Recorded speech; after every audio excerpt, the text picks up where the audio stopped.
courant du mois de juin 2026, un individu s'est rendu dans les locaux de la Cameroun Radio-Télévision, CRTV, à Yaoundé, et y a déposé un pli fermé, contenant un prétendu décret présidentiel portant nomination d'un vice-président de la République.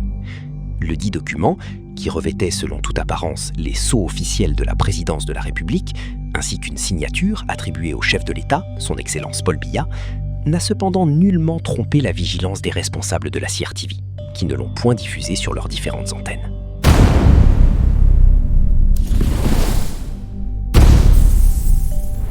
Est-ce ainsi que s'effondre la tranquille assurance des humbles? Par une phrase sèche, administrative jetée un soir de pluie sur l'autel d'un peuple qui n'en peut plus d'espérer la paix, de mendier la moindre cette chute. Pendant 18 longs jours, le pays entier a vécu en apnée, la gorge nouée, suspendu aux lèvres de pierre du silence, captif d'un vide informationnel où chaque battement de cœur résonnait comme un signal d'alarme, comme un compte à rebours vers l'inconnu. 18 jours où les pères de famille regardaient leurs enfants avec la hantise du lendemain, où les mamans, au creux de leur nuit, priaient pour que le ciel ne nous tombe pas sur la tête. L'aveu officiel tombe enfin dépouillé de fioriture, ne confirmant ce que l'angoisse populaire pressentait déjà dans ses cauchemars les plus sombres. L'impensable a frôlé le sanctuaire de notre parole publique. Un pli fermé portant les simulacres des sceaux les plus sacrés a failli réécrire notre destin à tous d'un simple trait de plume clandestin. Comment ne pas ressentir à la lecture de ces lignes glacées ce frisson universel qui saisit l'homme lorsque les fondations de sa propre demeure s'agitent et menacent de l'ensevelir? Ce n'est pas de la colère qui monte dans nos poitrines, non. Ce n'est pas de la révolte. C'est une immense détresse humaine, une plainte sourde, un gémissement collectif qui se lève des chaumières et des quartiers oubliés. C'est la douleur de réaliser notre infinie vulnérabilité.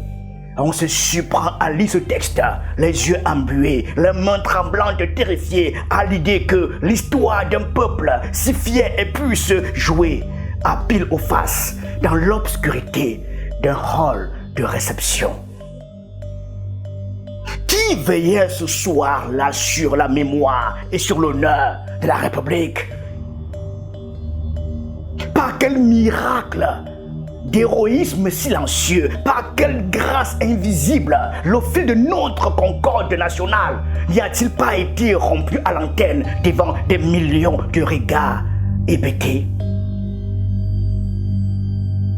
Si la main du technicien avait tremblé, si l'erreur avait été commise, si le micro s'était ouvert pour laisser s'échapper le mensonge, dans quel abîme de confusion, dans quelle nuit politique, le citoyen camerounais se serait-il réveillé le lendemain?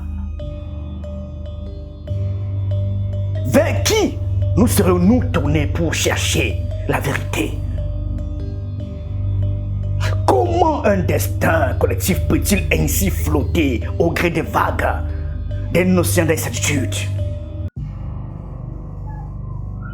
Comme l'écrivait Pascal dans ses pensées, avec l'effroi d'un homme face à l'immensité vide, le silence éternel de ces espaces infinis m'effraie. Pour le citoyen camerounais, ce ne sont pas les espaces intersidéraux qui effraient. C'est le silence prolongé, lourd, presque dédaigneux de l'autorité face au péril imminent. Ce mutisme d'État qui s'étire et qui laisse l'homme nu, désarmé, abandonné face à ses propres fantômes et à la hantise du chaos. C'est ce cri que nous poussons vers le ciel. Pourquoi nous laisser si longtemps dans le noir? Un gouvernement est, pour ses citoyens, ce qu'un père aimant et protecteur est pour sa maisonnée.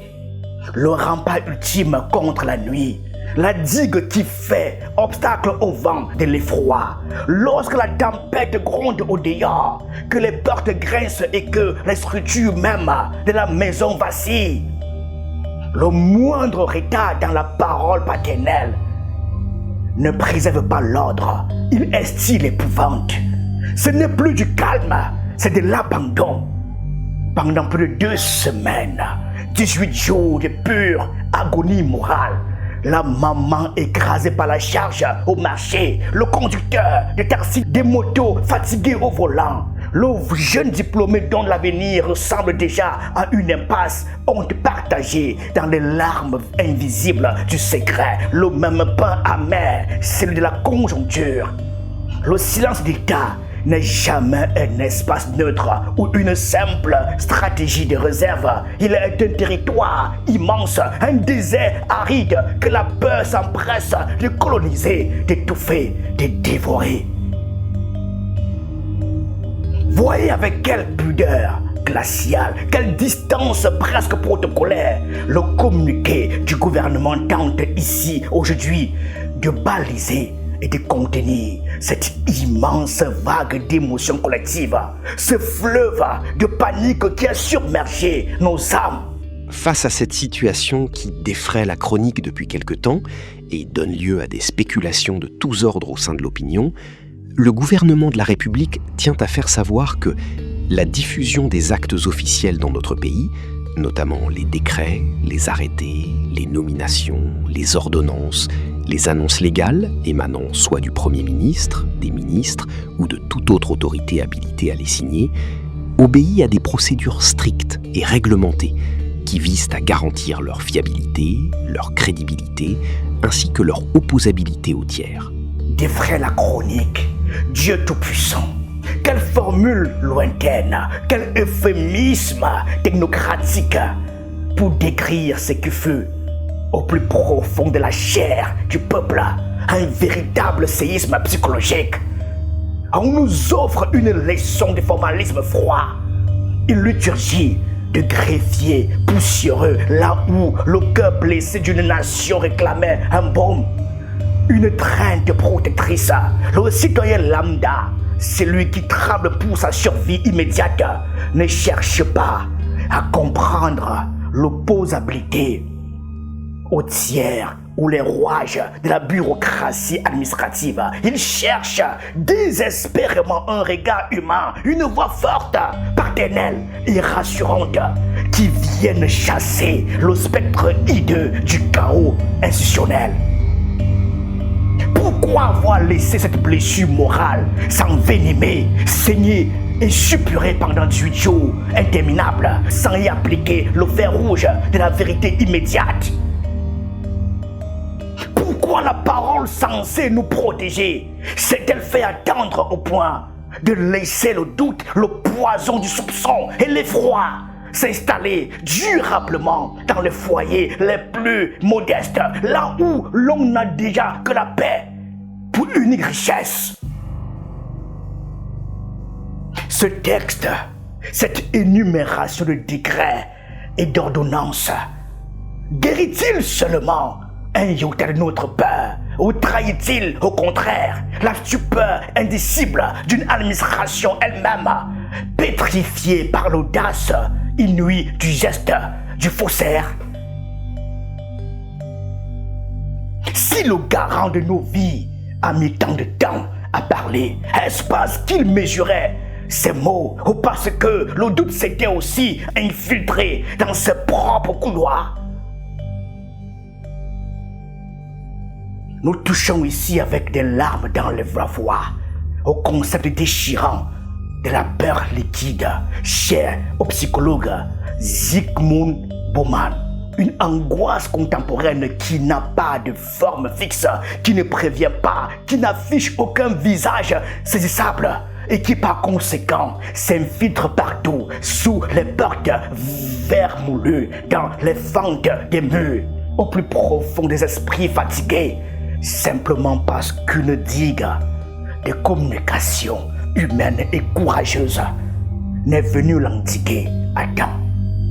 Nous étions noyés dans cette eau saumâtre et le communiqué qui nous arrive aujourd'hui ressemble à une bouée jetée alors que la tempête a déjà tout emporté. Lorsque, de surcroît, ces actes proviennent du président de la République, chef de l'État, leur publication suit un circuit officiel, codifié et centralisé au sein de la présidence de la République. Qui plus est, s'agissant d'un décret présidentiel d'une telle importance, celui qui nomme un vice-président de la République du Cameroun, il va de soi que toutes les précautions seraient prises, le cas échéant, pour le rendre public à travers les canaux officiels. Il va de soi. Il va de soi. Hélas, plus rien ne va de soi lorsque l'ombre d'un fossé s'invite au cœur du dispositif médiatique de la nation. Ces mots qui se veulent l'encre de notre stabilité résonnent avec une mélancolie tragique à l'oreille d'un peuple conscient de la fragilité du temps. Évoquer la vice-présidence, ce pivot invisible de notre architecture institutionnelle, c'est remuer la cendre des inquiétudes les plus profondes sur l'avenir et la transition de notre pays. Si les lignes de défense sont si codifiées, comment un grain de sable a-t-il pu s'approcher si près de l'engrenage? Comment le doute a-t-il pu trouver un écho si puissant dans l'âme collective si les remparts étaient infaillibles? Pour refermer la faille, le communiqué nous présente une silhouette sans épaisseur, un individu, une abstraction juridique désincarnée, un captif anonyme entre les mains de la justice. On insiste, on martèle qu'il n'est rien, qu'il n'appartient pas au sérail, qu'il n'est qu'un corps étranger dans les couloirs du pouvoir. Mais effacer le visage de l'homme, c'est agrandir le mystère qui l'entoure. À cet égard, le gouvernement de la République entend faire connaître à l'opinion que l'individu en question a été interpellé et se trouve actuellement entre les mains des autorités compétentes, qui ont engagé des investigations approfondies afin d'apporter tous les éclairages nécessaires sur cette affaire. Le gouvernement précise également que l'individu concerné ne figure nulle part dans les effectifs de la présidence de la République et partant n'est nullement habilité à effectuer des missions de cette nature. Quelle solitude! Si cet homme n'est effectivement personne, si sa démarche insensée n'était que l'excès de folie passager d'un illuminé isolé, d'un kidam égaré dans la nuit de Yaoundé, alors la solitude du citoyen ordinaire devient absolue, terrifiante. Nous voilà soudain saisis par ce que les tragiques Grecs d'Écile et Sophocle nommaient le tromos. Ce tremblement sacré, cette épouvante viscérale qui paralyse les membres devant l'éruption de l'inconnu, du divin ou du monstrueux. Réaliser que l'édifice qui abrite nos vies ne tient qu'à un fil. Voilà le grand traumatisme. Regardons les réalités en face, avec la peur au ventre.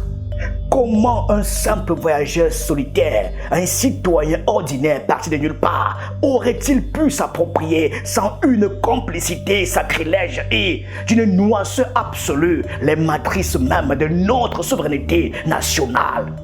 Qui a véritablement guidé sa main dans l'obscurité? Qui a patiemment dessiné pour lui, courbe après courbe, les contours sacrés de la signature suprême, celle qui fait trembler et ou espérer des millions d'âmes? Si les effectifs de la présidence lui sont hermétiquement fermés, comme l'affirme le gouvernement, de quelle officine de l'ombre, de quel laboratoire secret ce message des mauvaises augures disposait-il pour obtenir le vernis trompeur de l'authenticité?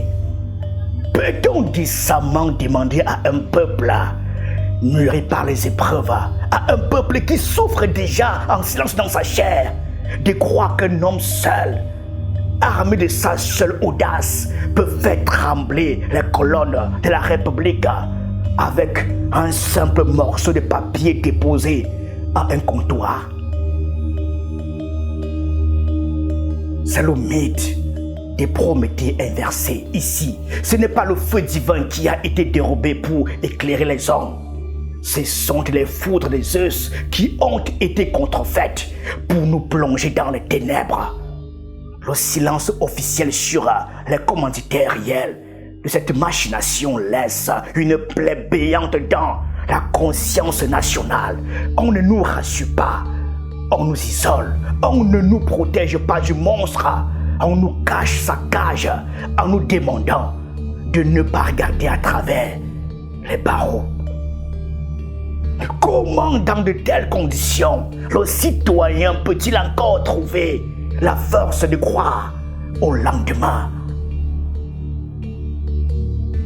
Face à ce gouffre, la voix du ministre s'élève pour tenter de clouer le cercueil de la rumeur. Il y a donc tout lieu de lever tout équivoque sur la provenance et l'authenticité de ce décret, qui, de toute évidence, n'a jamais été signé par qui de droit. Ce jamais résonne comme un coup de tonnerre. Le document est nul, l'imposture est avérée, l'ordre juridique est sauf, mais l'ordre psychologique lui reste en lambeaux. Le démenti guérit la forme, il ne guérit pas l'angoisse, il laisse le citoyen face à la nudité d'une question existentielle. Notre destin commun est-il à l'abri des vents mauvais? Le Cameroun ne lit pas les communiqués avec la distance froide de l'espère. Il les lit avec le poids de sa vie sur les épaules. Comment ne pas voir le contraste saisissant entre ces grandes manœuvres de papier et la dure réalité de nos existences?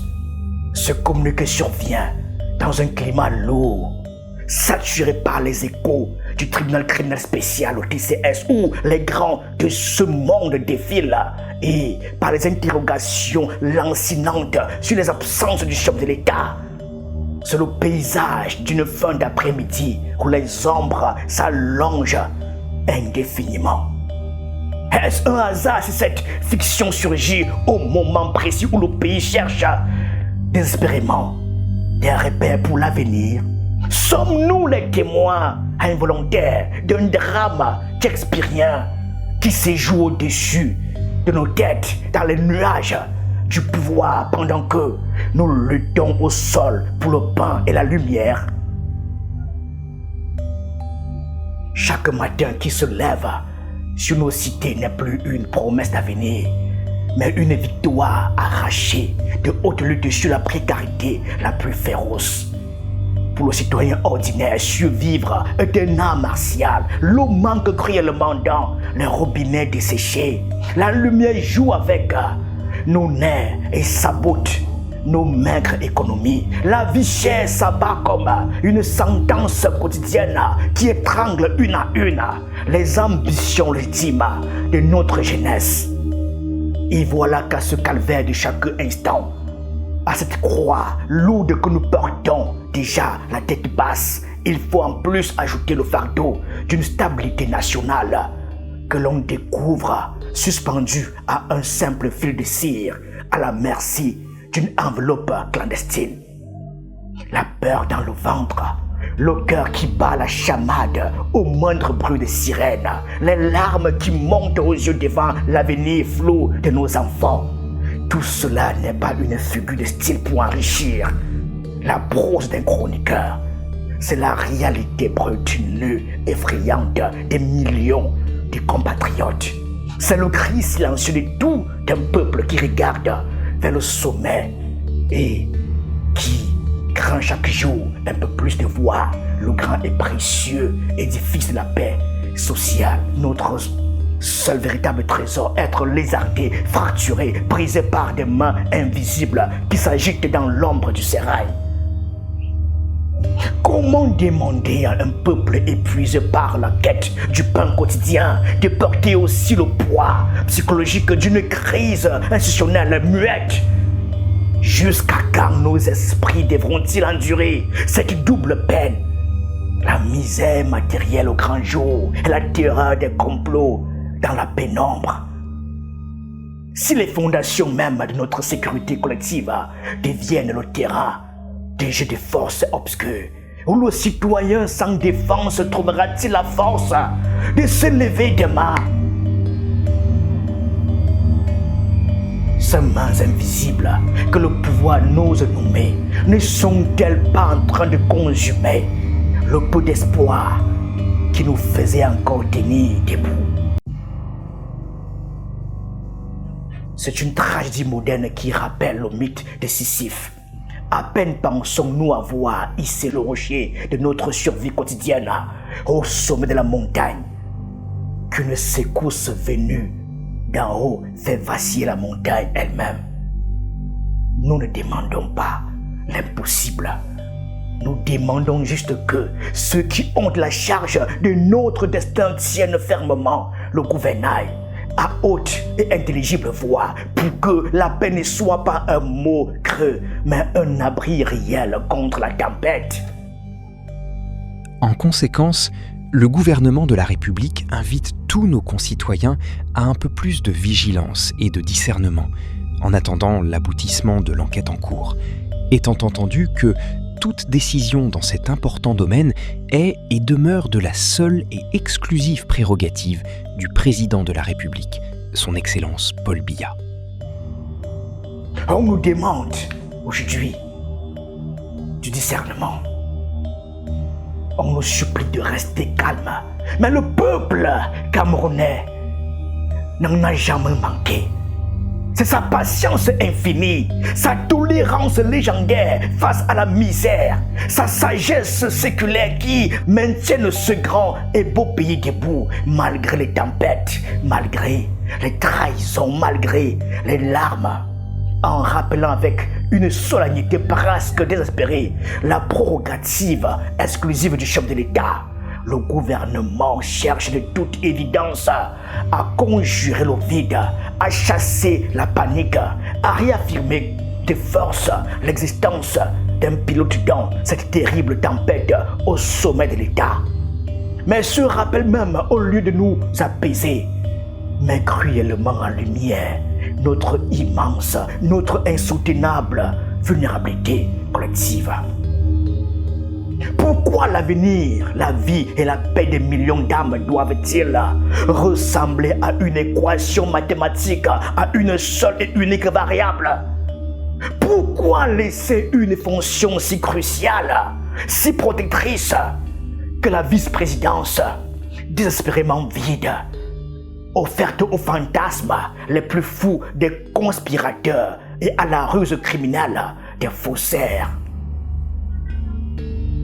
Pourquoi l'appareil de l'État ne peut-il pas nous offrir des certitudes claires et immédiates plutôt que de vagues promesses d'enquête judiciaire, nous abandonnant ainsi à notre triste sort, condamnés à imaginer le pire dans la pénombre glaciale du sérail? Le garant suprême de notre sécurité mesure-t-il seulement l'immensité de notre détresse, la profondeur de notre besoin d'être protégés pour nous, ce petit peuple des quartiers qui n'avons que la paix pour unique et dernière richesse? Comme l'écrivait le grand Bossuet dans ses horizons funèbres avec la profondeur d'un homme qui sait la fragilité des empires. Quand Dieu veut faire voir que tout est rien, tout ce que les hommes admirent s'évanouit. Le peuple camerounais n'est ni séditieux, ni aveugle, ni rebelle. Il ne cherche pas le désordre. Il est simplement inquiet, profondément, viscéralement inquiet. Ces larmes ne sont pas des cris de guerre, ce sont des appels au secours. Ils se tournent vers ses dirigeants, non pas pour contester leur autorité ou défier leur trône, mais pour implorer leur lumière, pour supplier qu'on lui parle enfin les yeux dans les yeux. Ce soir, le citoyen lambda rentre chez lui la gorge nouée, le cœur lourd des sanglots contenus, avec cette certitude douloureuse que La confiance d'une nation ne s'écrira jamais avec l'encre froide et bureaucratique des démentis et sorties ministérielles. La confiance se bâtit dans le dialogue courageux, humain, instantané, avec le réel. Gouverner, ce n'est pas seulement interdire au faux d'exister par des communiqués tardifs. C'est donner au vrai la force d'éclairer, sans trembler, le chemin des hommes qui marchent dans la nuit. Merci.